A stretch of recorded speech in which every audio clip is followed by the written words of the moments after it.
Hello everyone and welcome back to my channel. In case you're new here, my name is Laura and I'm a PhD student of comparative literature in Germany. And this is episode 2 of my series on fantasy and science fiction literature, in which I want to read classics from ancient to modern times. And today I'm going to start with the oldest surviving tale of literature, which is the Epic of Gilgamesh. And it's a wonderful, exciting tale. That's why I wanted to talk about it. Quickly, just some overview of how the video will be structured. So at first I just want to tell you a little bit about the authorship and also the time when it was written, and also tell you a little bit about the kind of way it was written, like on the cuneiform tablets, and what did that mean for the surviving of the tale. And I also want to give you a short introduction into the language, although I'm not an expert at all in that field. So the disclaimer is going here that everything I'm going to tell you, that is like context-wise, it is based on a German translation, which is from Stefan Maul, which is in this version, the Gilgamesch-Epic. It's called Das Gilgamesch-Epos, neu übersetzt und kommentiert von Stefan M. Maul, from the Beck publishing house. And I also got the English version by Andrew George, which is called The Epic of Gilgamesh, the Babylonian Epic Poem and Other Texts in Akkadian and Sumerian, translated and with an introduction by Andrew George. So as both of these scholars are experts in the field, I thought it was wise to seek advice from them to just give you some context when talking about the tale. So I also want to give a summary of the tale and tell you what it is about, and also tell you about some of the things that I found to be very interesting or funny and humorous, because I think actually big parts of the whole tale are really humorous, and that's one of the reasons I really enjoyed reading it. So let me just quickly tell you when the tale was written. So it is difficult to say. It is dated between, I think, sometime around 2000 BCE. So we don't really know actually when it was written, but that's actually closely connected to the authorship, and that there's like one of the most famous versions that is been called He Who Saw the Deep, and it circulated in Babylonia and Assyria around 1000 BCE. And the Babylonians believed this poem to have been the responsibility of a man called Sin-like-Onini, who was a learned scholar of Uruk, who modern scholars consider to have lived sometime between 1300 and 1000 BCE. But we actually know now, or like the scholars know, that the He Who Saw the Deep version is actually a revision of one of the more earlier versions of the epic. The oldest surviving fragments of the epic are the work of an anonymous Babylonian poet writing more than 3,700 years ago. So it's actually like almost 4,000 years old, probably the tale, or maybe even older. We don't really know whether there's been probably an oral tradition telling the tale and retelling it over and over again until it was written down, and then it was revised and adapted and translated so many times that the versions that we now have, they are actually, you need to read them together to get a grasp of how this whole story actually came to life, and how everything is connected, and how all the dots and all the parts of the plot are actually making sense, or how you can make sense of them. So what else is there to know? The Babylonian epic was composed in Akkadian, but its literary origin lies in 5 Sumerian poems of even greater antiquity. And these gained their final form probably as court entertainments sung for King Shulgi of Ur, of the Chaldees, who reigned in the 21st century BC. So that's why I think it's mostly said that it's been dated around 2100 to 2000 BC. So that's what you can keep in mind. Now I want to talk about the form in which is what was written down, which are cuneiform tablets. And these cuneiform tablets are made of clay. It's actually a smooth and cushion-shaped rectangles of clay, which were inscribed on both sides actually with wedge-shaped cuneiform writing. And they come from Mesopotamia, the Levant, and Anatolia. And especially from the land that is now Iraq, especially around Nineveh, they found many of these clay tablets. If you're interested, cuneiform writing was invented in the city-states of Lower Mesopotamia in about 3000 BC, when the administration of the great urban institutions, the palace and the temple, became too complex for the human memory to cope with. So they had to find a method to take things down, and that's when they invented the cuneiform writing. I think that's so interesting. And also, if you have a look at the tablets, I had this picture in my thumbnail, and also here I will blend it in here so you can have a look at it. I think it looks so fascinating, and it's so different from our alphabet and our writing, and also like all the systems that I know personally, like also like the Chinese characters, for example, they're completely different. So the most famous version of the tale consists of 11 clay tablets to 12 clay tablets. Sometimes the 12th is seen as like an appendix, and it tells the story of Gilgamesh, the king of Uruk, who finds a friend in Enkidu, was actually created to humble him and also to become his friend. And together they conquer other people and also just conduct a lot of adventures. And eventually Enkidu dies, and Gilgamesh is so devastated that he actually tries to become immortal and to conquer death. And that's when he travels to the end of the world, to the wise old person called Utanapishti, who actually survived a great flood that the gods have sent to punish humanity for being as humanity was. I want to go deeper into the story a little later, but for now just let me tell you that this is like the way that I've been looking at it. So looking at these, especially these 11 clay tablets that tell the story, and the language in which they are written in the Akkadian poetic line or verse, which usually forms a unit of sense, complete in itself. So each single verse actually stands for itself and makes sense in itself. And there is therefore a pause at the end of each line. And the verse is easily identified. For a cuneiform tablet, is the beginning and end of a verse coincide with the beginning and end of a line on the tablet. So that is easily seen. And usually two verses are complementary, parallel, or otherwise paired by meaning or by the development of the narrative, and form a distich or a couplet. So that's interesting to know, I think, if you want to read it and just think about like every single verse actually makes sense on its own, but you can read them actually most of the time in couplets, so it's easier to distinguish. And that's also how the text was like set in most of the translation that I've been looking at, basically the English and version translation that I told you about in the beginning. At the end of the video, I want to talk a little bit more about the themes and what the story is able to tell us these days, and why I think it's still so popular and influential.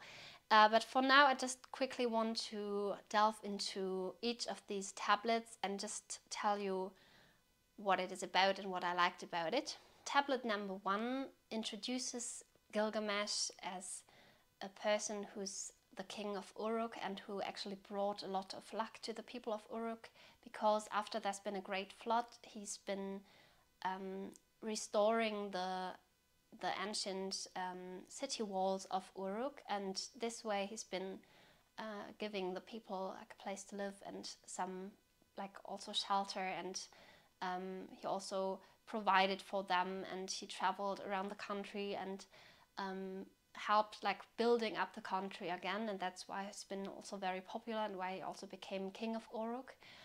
But then he's also got a very difficult side to himself. So he's rather arrogant, and he just wants everything to be for himself. So he asks actually all of the men in town to always be up for like a ball game. We don't really know what kind of a ball game that is that he wants to play with all the men, but that's like from morning to night, each man in town must be willing to play ball games with him, whilst the women are asked to be ready to sleep with him whenever he wants that.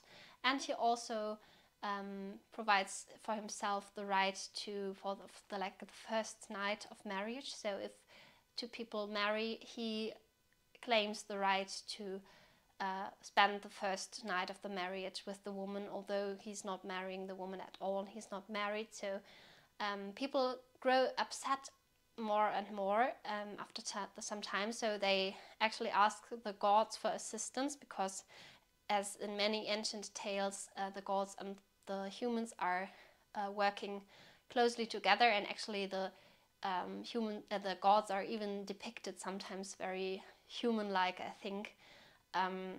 So that's why they just get into contact with the gods and they say, please help us tame Gilgamesh in a way, and help us like restoring his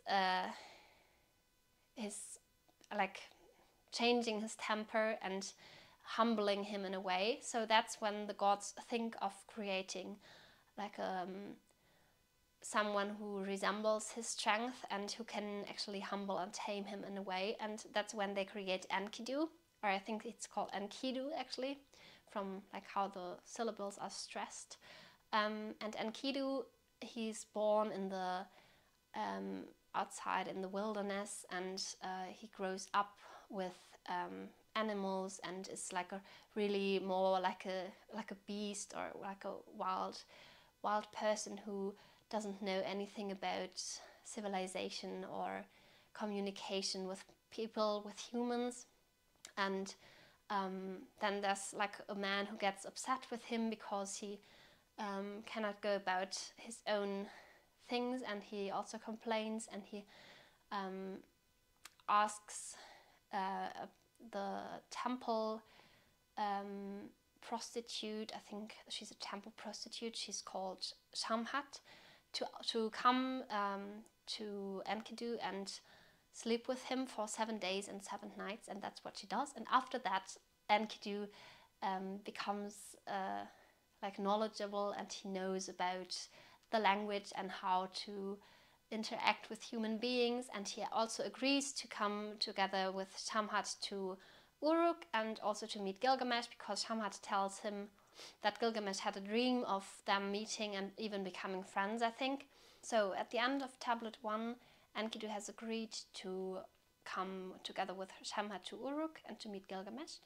And there's a very funny scene in the first part of Tablet 2 when Enkidu is introduced to very human things such as bread and beer. There's a very funny scene that, although it hasn't been reconstructed yet, there's been an older version in which says that Enkidu drank the beer for the first time, and after that he began to sing. And I think that's really funny, because like the first reaction to the first time drinking beer, just singing, that's so fun, that's really lovely. And I think even the way just Enkidu is depicted as like becoming human is very lovable and very very nice to read actually. So in the second table, Enkidu and Gilgamesh meet over like a fight actually, because as I told you, when Gilgamesh claims this right to spend the first night of marriage with every woman in town, Enkidu becomes upset and they get into a fight, but neither of them win, and they actually have to realize that neither of them is actually more like stronger than the other one. So actually eventually they become friends. And after some time, Gilgamesh decides that he wants to gain more fame and honor, and that's why he wants to go into the so-called cedar forest and beat the guardian of the cedar forest called Humbaba, who is a very strong person and he thinks when he like conquers that Humbaba, that his fame and honor will grow so strong, so that he will be even more popular and famous. And he also convinces Enkidu that he will come with him and they can conquer Humbaba together. But in order to do that, or to be able to do that, they have to ask the council of the elders and also the young men in town. And by promising that Gilgamesh will create more festivals in the future and have more parties for the people and provide for them very well, the young ones agree quickly, whilst the elders have more problems with that, especially then when Gilgamesh says that he wants to cut off Humbaba's head and bring it back to Uruk, and the council of the elders, some people are really not happy with that. Some even begin to cry because of that, but still they agree. And I think they also agree because like he's the king of Uruk and they don't really have a chance to not give him the permission because he's the king. Tablet 3 actually tells how the Council of the Elders finally agrees to Gilgamesh and Enkidu going to the forest of the Cedars, and after that they seek assistance from the gods. One of them is Ninsun, the mother of Gilgamesh, and the other is Shamash, who is the sun god and who really supports and likes Gilgamesh a lot. So with support from these two, who are really strong gods, they are sure they can set out to this adventure. And in Tablet 4, they make really good progress because they are really strong and fast. And as I may have forgotten to mention, Gilgamesh himself is 2 parts god and only 1 part human. And as Enkidu was created as his equal, he's the same. So he's also very strong and very robust, I think. That's what they need. So that's like Tablet 4 just tells how they travel, find like into the forest, and Gilgamesh has a lot of weird dreams which make him like also nightmares which make him a little nervous, but Enkidu always explains the dreams to him and says everything's all right, you don't have to worry, it just means that we're going to have some difficulties in conquering Humbaba, but finally we will succeed.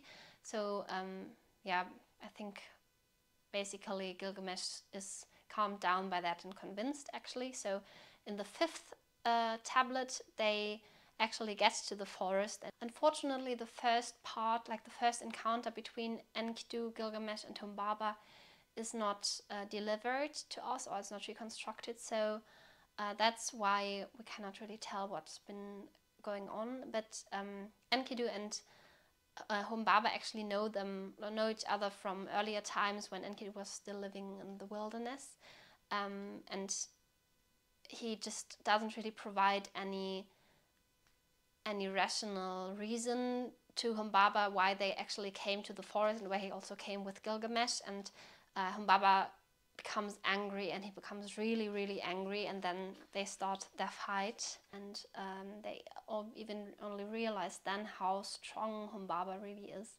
So it's really difficult to conquer him, but with the help of the gods, and for example the Shamash, the sun god, who also sends a lot of winds, like 13 different kinds of winds, they actually managed to conquer Humbaba and to kill him. And they even really cut off his head and want to bring that back to Uruk.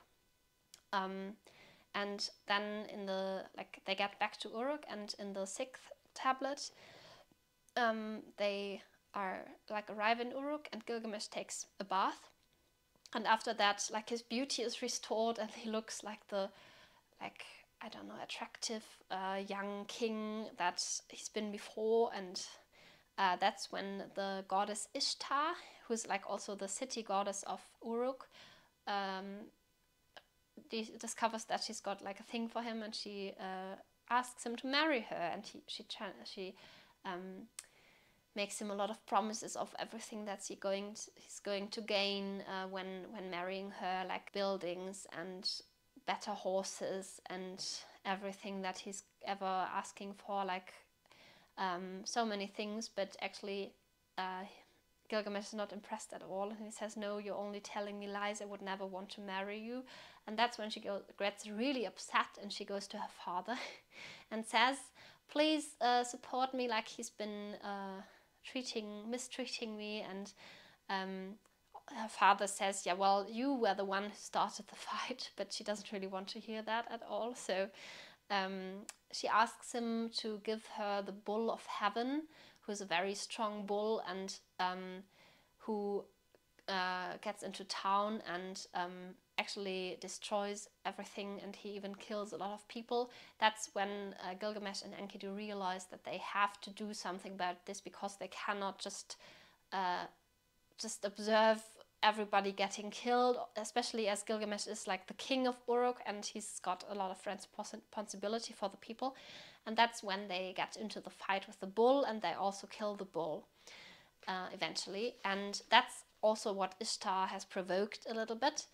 And after that, the gods are really angry at Gilgamesh and Enkidu, as they both killed Humbaba and the bull of heaven. But at first, like at the end of the tablet 6, Gilgamesh and Enkidu are very happy with their success, and they go through town and celebrate themselves and their strength and honor, and just find themselves great. Tablet 7 is actually the saddest one of all of them, I think. It's when the gods come together and think about what to do and how to punish Gilgamesh and Enkidu for what they've done by killing both the bull of heaven and Humbaba. And they decide that one of them has to die, and they decide that it's going to be Enkidu, the person that they even created themselves just of a bunch of clay, and now they destroy him again. And then the tablet just tells about how Gilgamesh has some fever dreams, and he's also afraid of dying, I think, but eventually he dies and there's not much to do about it. And it says that he could not become the hero that he actually wanted to become. In tablet 8, Gilgamesh is devastated. He's in the deepest despair and sorrow, and he really cannot think of how to go on living without his best friend Enkidu. And that's when he creates a huge funeral. It's very pompous, and he puts everything, like wealthy things, into the grave. And first he even tried to convince the gods not to kill Enkidu, but rather just accept like a statue of Enkidu made of silver and gold and other like expensive materials, which has actually not even been so uncommon during that time, I think. But it didn't work, so that's why Enkidu dies. And well, yeah, it's actually the 8th tablet is just about the mourning of Gilgamesh and the way he's trying to cope with everything. In tablet 9, Gilgamesh is still really devastated, and he goes out into the wilderness and doesn't know what to do, but he is convinced that he wants to conquer death, and he wants to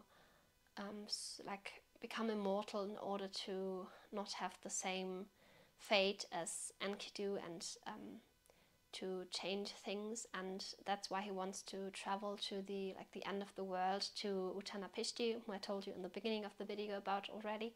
He's like the wise person who has been surviving the great flood, and who became immortal because the gods granted him this immortality. And Gilgamesh wants to visit him and to ask him about how to become immortal. And that's when in tablet 9 he meets like a scorpion man who tells him how he could get to Uttanapishti, and it's very complicated to get there. So he has to travel along the orbits of the sun to get to Uttanapishti, but he has to be faster than the sun itself in order not to burn. And actually he manages to do that. So he actually gets through all this orbit and to come a step closer to Uttanapishti. Actually, that's really impressive, I think. Then we've got tablet number 10, in which he meets Siduri, who is actually the goddess Ishtar, who dressed herself up and covered everything so that he doesn't recognize her. But Siduri, she is like a landlady at a pub at the end of the world. So he asks her how I can find Utanapishti, and at first she mocks him a little bit, and she says, well, as you're the great king of Uruk, why are you looking like that? Why are you looking so, like, as you've been living in the wilderness for the past time, and why do you look so depressed and so bad? So that's when I think she actually also wants to find some bits of revenge for his treatment of her before, when she asked him to marry her. But that's not really important at that scene. What is more important is that he asks her about how to get to Utanapishti, and she says he has to find the ferryman of Utanapishti, who's called Ushanabi. And actually the Ushanabi just arrives with his boat at around the pub, and she says, oh, look, that's Ushanabi, so you can just get to him and ask him to take you to Utanapishti. But Ushanabi, he's accompanied by like some so-called stone persons, I think. It's not really easy to depict them in your mind, I think, because they are not like human beings, but they are like made of stone, and they can still move freely as human beings, and they are important for the boat and for Ushanabi to get through the sea, because the sea is very wild, and actually like a human being himself could not get through that because it's so dangerous, and that's why he needs these stone people who are immune to the sea actually. And Gilgamesh does not really want to have a conversation with Ushanabi or anything. He thinks, as he's always done before, just getting through like with violence and a fight would be better. So he actually just kills the stone people quickly, and that's when Ushanabi is really upset, and he says, you cannot just do that. We cannot get like away from here this way, even like after he told him that he's been such a pitisome person who's lost his best friend and who's traveled to the end of the world, and he's still so devastated, and he just wants to become immortal and find Utanapishti. So Ushanabi says, well, you've killed the stone people, so now you have to cut all the cedars for us to get it back to the to Utanapishti. And actually they managed that, and they even managed to get to Utanapishti without the stone people. And I think in the end of tablet 10, Utanapishti actually sees Gilgamesh and Ushanabi arriving like from afar already. And when Gilgamesh introduces himself and tells him the story and why he wants to become immortal, Utanapishti just tells him actually that he has to, the most important thing he has to do is just being a good king who has to provide for the people and has to take over responsibility and like live a virtuous life in a way. He also, like Utanapishti also says that this is the only way he will ever like find a sense in life, like his like purpose and I think even happiness. And Gilgamesh does not really want to listen to that, and he does not listen to that at all. So in tablet number 11,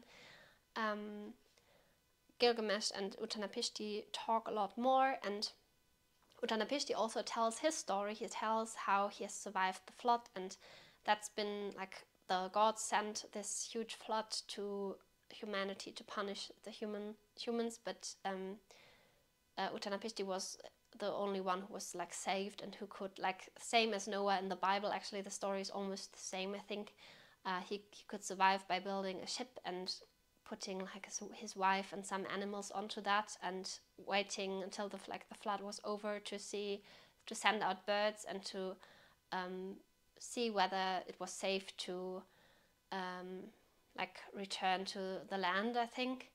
And actually the only reason why he became immortal finally was that Enlil, the king, like he's called the king of the gods, I think, he was so upset that there was a human being surviving that flood, although he had decided above all the other gods that every human being should be destroyed and killed, that the only way he could still be in his, like, in this right, that nothing had changed his power in a way because everything was still the same, every human had died, was by making Utnapishtim and his wife immortal, because this way they were not humans, like not mortal human beings anymore, so they couldn't even die at all. And that's the only real reason why Utnapishtim became immortal, actually. So it was not by like being himself a very wise person. He's just a normal human being who just was like somehow lucky in a way. And Utnapishtim tells Gilgamesh over and over again that it's not, he cannot just go on living the way he lives in order to expect to become immortal or to just be granted immortality by the gods, actually. He just has to change his whole behavior to other people, and he, for example, has to stop fighting all the time and trying to get through with violence and fight everything and everyone who comes across himself. And I think Gilgamesh transforms in this episode. Actually, he realizes that the way he's been dealing with so many situations was just not right, actually, and it didn't really make him like a better person at all, also make him more godlike, or the way that he really wanted to be. And that's like the most important lesson I think he learned from Utnapishtim. And he said, like, you really have to do your service for the people, and you have to like reclaim your power in a way by just being responsible and taking on that responsibility for all the humans in Uruk, for example, that he's king of, and to really care and provide for them, because that's what he's asked to do by the gods, actually, and that's why he became king as well. So that's what he really has to do, instead of just going on with his own life and just doing what's fun for him and just doing things for the sake of fame and honor and just his own amusement. But in the very end, there's also a very funny scene, I think, because the wife of Utnapishtim asks Utnapishtim, well, would you like to send Gilgamesh back to Uruk just without giving him anything apart from this advice? And then Utnapishtim says, well, there's one thing I could tell you. There's this plant that makes people juvenile again, so they become young again. And it's at the depth of the sea, and Gilgamesh actually travels quickly to the depth of the sea and grabs this plant, and he's, oh wow, I've got this plant, and although I cannot become immortal, at least I can become young again. But he decides that he wants to take the plant back to Uruk and just test it on another person before taking it himself, in order to see whether it works, and if the person becomes young, he can also take it himself. But then, like, when he's traveling back to Uruk, he takes a rest at a small pond, and he goes for a swim, and he just lets his clothes and the plant lie beside. And when he returns, he just saw that the snake had been coming to grab the plant because it smelled so good. And she's been eating the plant, and she actually became young again. So obviously it worked, but the plant is wasted now, so it's eaten by the snake, and he cannot become juvenile himself. In the very end, he comes back to Uruk together with Urshanabi, who accompanied him, and now he can like reclaim his responsibility over the people and actually do what Utnapishtim asked him to do. So we've got like a happy ending here, I think.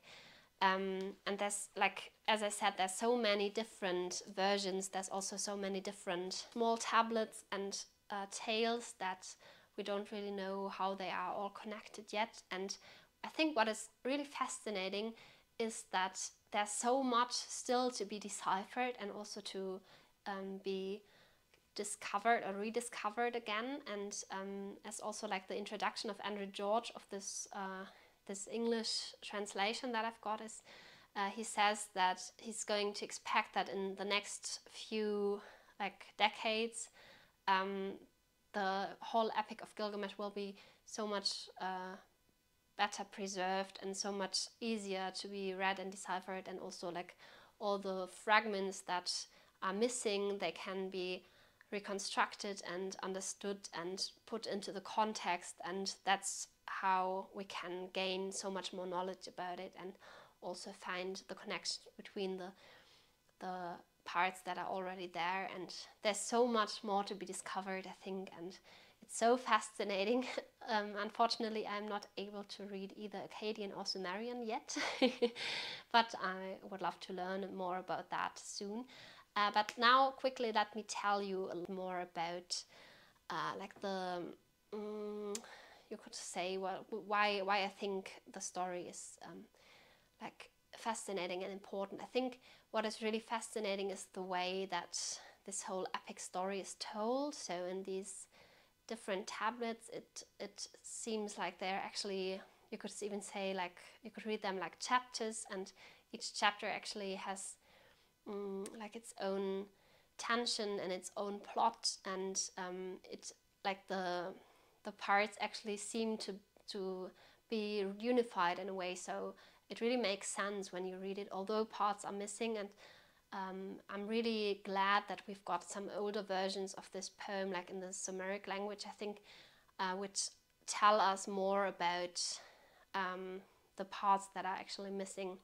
And sometimes, for example, you just read through it and then you see, oh, here's 60 verses missing, but from another version we can tell that it's probably been telling us about X, Y, Z. And that's really great, because this way we can make so much more sense of it, I think. I think the thematic content is very rich. There's a lot that we can take away from that story. I think you could actually understand it as a story that's been written in order to teach people something also. And there's also like a formal indication that tells us that the story is a work of fiction that we are asked to learn from, actually, because in the very first tablet, and like the prologue, the poet asks the reader to believe that this poem was set down on stone by Gilgamesh himself for everyone to read. And in other words, we are to imagine that the epic is an autobiography of the great hero himself, written in the third person. And I think that's really an interesting start, because actually it's like the fiction within the fiction. You know, we've got you've got the clay tablets, right, like telling the story of Gilgamesh, and within that you've got the claim that it's actually written in stone by Gilgamesh himself, telling his own story in third person. So I really love that meta level of that. And I think if you're just looking at the themes, there's many different themes, like the quest for immortality, as I told you about. So, I forgot to mention that I think in the end, actually, there's, as I said, many different versions, and the version that I read in tablet 11, it ended without telling whether Gilgamesh like became anything else than just king of Uruk, but actually he became acclaimed the status of a god, I think, after he died, so in some other version.